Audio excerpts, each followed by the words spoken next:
This is your Daily 5 for Wednesday, April 29th, 2026. For our final commentary film this week, Lando and I watched a movie from 1998 titled The Phantom of the Opera and directed by Dario Argento. Now, I've known about this movie for a while. I've been holding on to it because Lando has a pretty good knowledge of The Phantom. I think and we'll talk about it on Friday, but he's got extensive experience with the story where he knows the story pretty cold. Whereas I saw one version of The Phantom a long time ago, and I have to be honest, it's never connected with me. I've never found it interesting. The version I saw was far more entertaining in me looking at how they were doing the play in terms of the theatrical mechanics than the story itself. The music doesn't do anything. It's just not for me. And so I wanted to watch this with Lando at some point because I know he knows the story. And I was interested because I had read that there were some really weird changes to the story, which there absolutely are. And also, this is in Argento's period of time where people had thought he'd lost most of his ability to make a good movie. And there are some wildly variable reviews on it. So, booted this thing up. We started this movie up.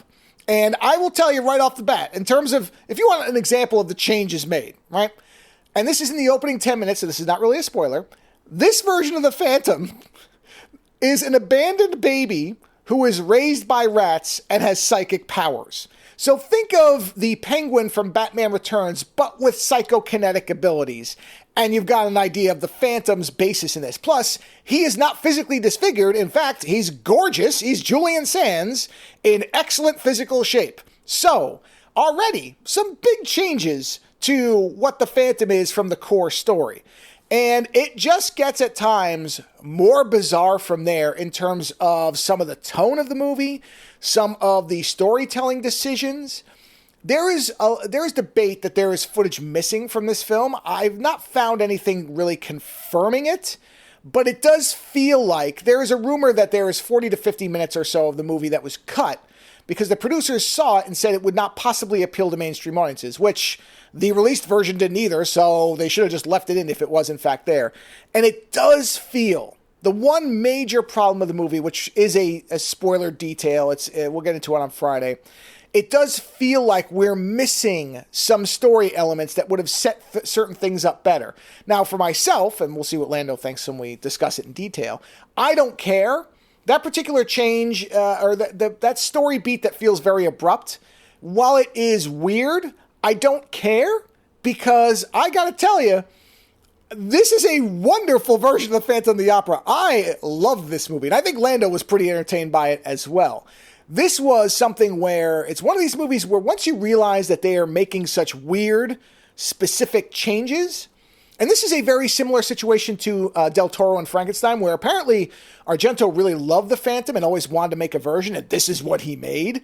And so once you understand that, you get into a movie where you really don't know where it's going to go next. And that keeps you interested. Also, again, as a kind of evaluation of Argento's later years, I think it shows he still could make a very entertaining film just from a directorial standpoint. There's some bad CG here and there, but it's 1998 and there was a lot of that, especially for a movie like this. You weren't going to get Jurassic Park level effects. But outside of that, it's got that same vibrant Italian weirdness that Argento did in a lot of his movies. And I think that along with the changes made, which while strange and almost inexplicable, still function within the core story. In other words, this is not an unrecognizable version of the Phantom in terms of how the story unfolds. It's largely the same, but with these really vibrantly bizarre standout changes that still work within the flow.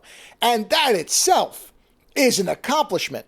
So I'm sure you can tell by now, I love this movie. I could not recommend it highly enough to most people who are okay. I mean, if you really adore the Phantom and you love the traditional version, you'd probably hate it. I'll just say that up front.